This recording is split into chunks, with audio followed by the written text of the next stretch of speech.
Thank you.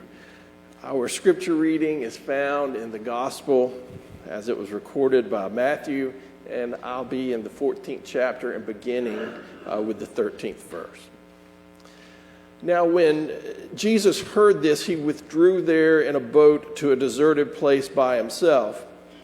But when the crowds heard it, they followed him on foot from the towns. When he went ashore, he saw a great crowd, and he had compassion for them and cured their sick.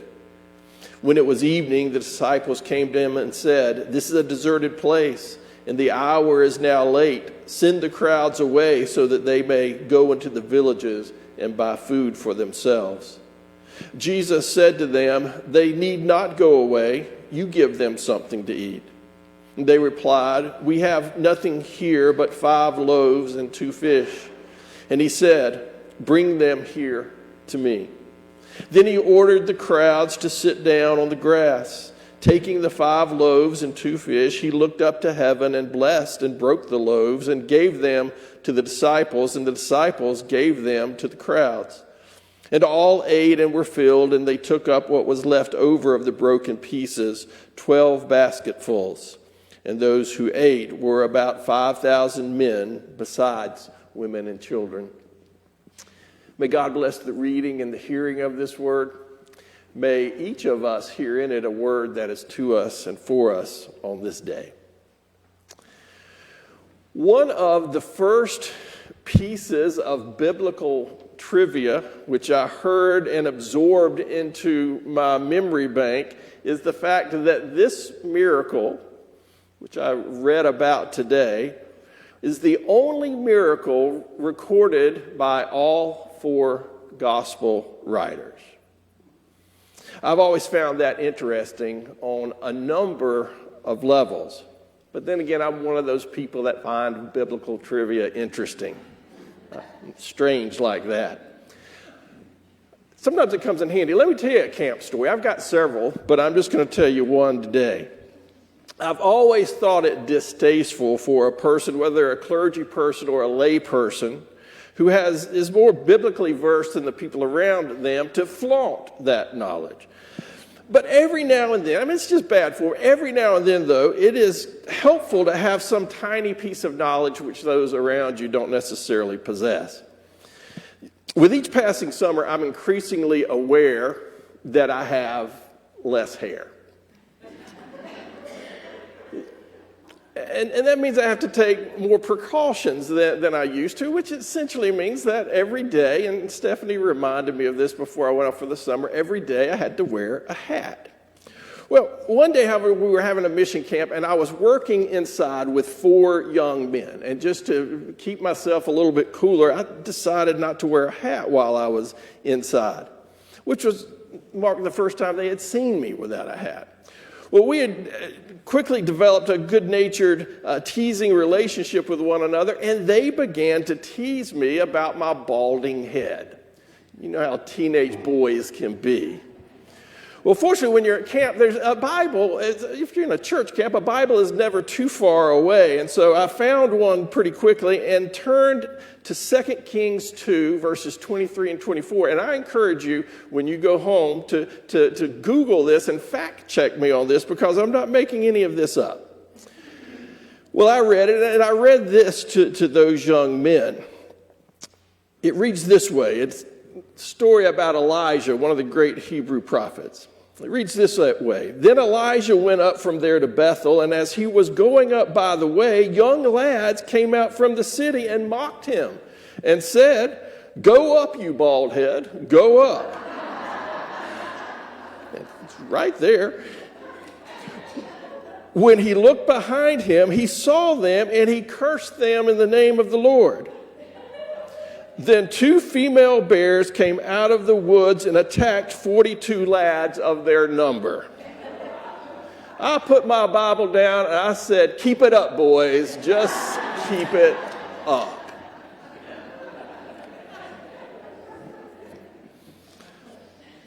Back, though, to the feeding of the multitudes. It is of importance to me and of interest to me that this particular miracle grabbed the attention of Jesus' followers such that of all the miraculous things that occur in the life and ministry of Jesus, this is the one remembered by them all. It strikes me as interesting in part because in some respects there were other miracles which on the surface would have had more lasting impact on the beneficiaries. Blind people were receiving sight. Deaf people were hearing. The lame were walking. There are even stories of those announced dead being raised to life. Now, I know these miracles can cause reasoning and scientific people to stumble a bit. But they are part of the story, and we can't really tell the story without them. But those miracles, if we allow them to have their place, the miracles that I have mentioned would have had impact which would have lasted in the lives of the recipients forever. Sight and hearing and the capacity to walk. The thing, though, about being hungry and then being fed, on the other hand, is while it is a wonderful gift and one not to be taken for granted, it doesn't take long before we get hungry again. And yet this miracle, which revolved around the provision of one meal, made an impression so deep and lasting that it was included by all those who recorded the events in the life and ministry of Jesus.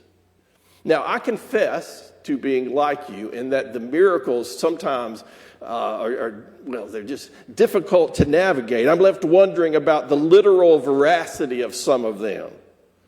But this week I found myself chastised by one of my favorite commentators, Caroline Lewis, who included in her commentary about this passage that we need the miracles.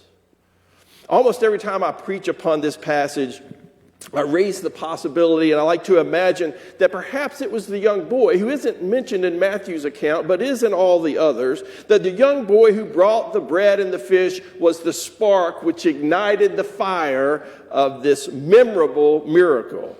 Inspired by the generous nature of Jesus, I like to imagine that he came forward with what he had. And there were witnesses to that. There were those who saw this. And I like to imagine that those who were hiding their own food, who were clutching their own food, saving it for their own, for those closest to them, were inspired by this act of this young man, and they loosened their grip and offered what they had to the entire gathered human family. Well, whether this constitute the miracle or it was something quite different, something which defied the laws of science, I don't know. But I do know that we need the miracles. We need to be witnesses to those who rise above greed and self-interest to pick up those who are down. We need to be witnesses to stories of redemption in which a life entrenched on a destructive path somehow discovers enough light to find a new path which gives them life. While bombarded with stories of anger and hatred and vitriol, we need to be witnesses to stories which point to love's insistent and eternal power. Perhaps the story of the miracle, though, carved such a deep impression because it was a turning point for the disciples. Confronted with thousands of hungry people and few resources, they imagined and articulated to Jesus that the solution was to send them away. To which Jesus responded, "No, you give them something to eat." Get involved, he instructed his followers, because you are imbued with the power to address the ills of these people. You just don't know it yet. In this light, perhaps this story can leave an impression upon the contemporary church, which is sometimes overwhelmed by the needs of the world. And in that overwhelmed state, we might be tempted to turn away, if not out of callousness, out of hopelessness at the weight of the need of the world. And yet this story beckons us not to turn away, but instead to bring our love, whatever love we have, to bring our courage, whatever courage we have, to bring our gifts, whatever gifts we have, that we might discover just how far they may go, and that we might discover that they are enough, and maybe even more than enough. But for me, the deepest impression involves the brokenness of it all. The people broken by hunger. Disciples broken by doubt. Broken bread. Broken pieces left over. If we turn to John's version of the same story, we find that Jesus was very intentional in the handling of those broken pieces, what John calls the fragments. He wrote it this way: when they were satisfied, Jesus told the disciples, "Gather up the fragments left over, so that nothing may be lost." This was the inspiration of the contemporary reading this morning. After the miracle was done, after the people had been sent away, after the people had been deeply impressed with the power of God that was inherent in the words and in the being of Jesus, after all of that, Jesus turned his attention to the fragments that were left over, the pieces that were broken. Dr. Richard Selzer, in a book entitled Mortal Lessons, tells the story of an encounter that he had with a married couple.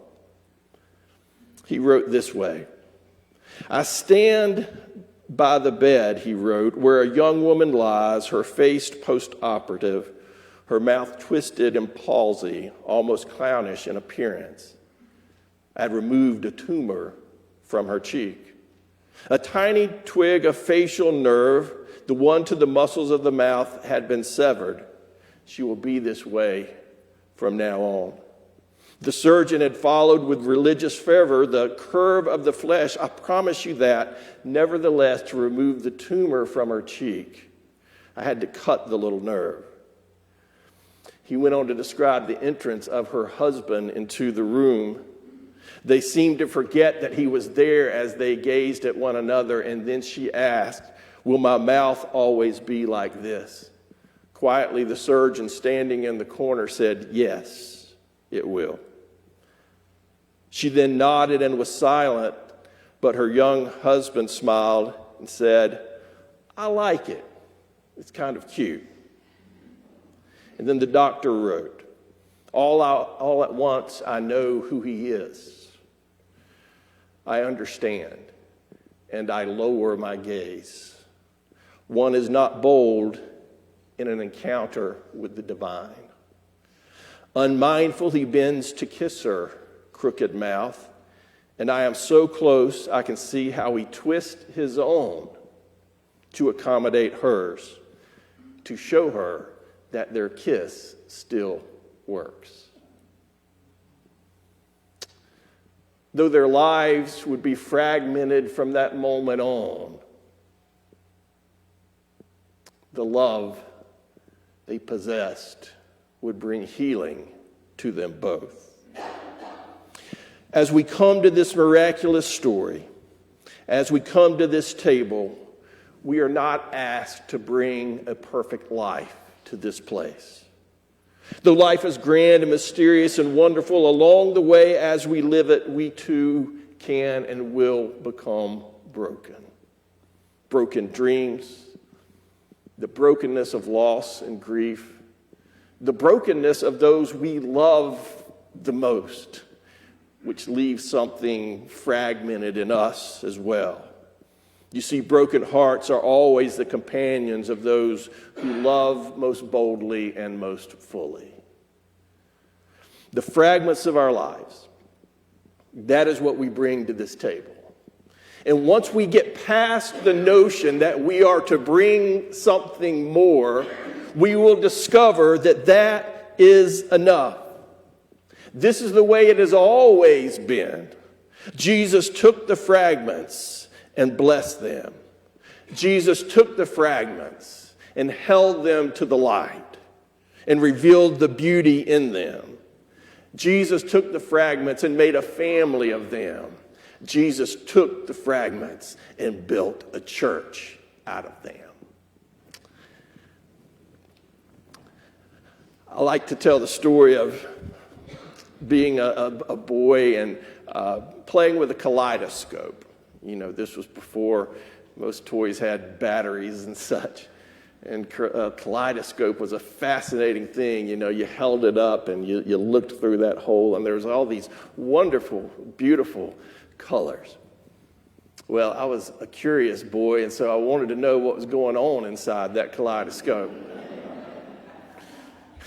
And one day I pried the end off one side of it, and I poured out its contents in my hand, imagining there must be something mysterious and magical inside that. And you know what I discovered? Broken pieces of rocks and glass. That's all that was in there.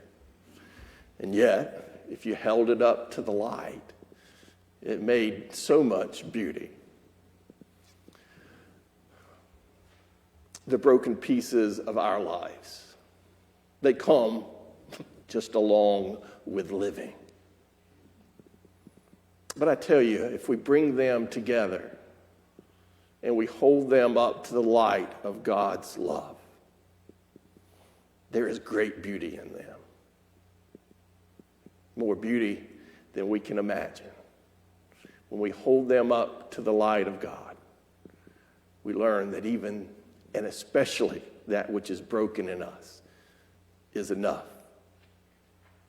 This is true in the name of the God whose love heals us. Amen.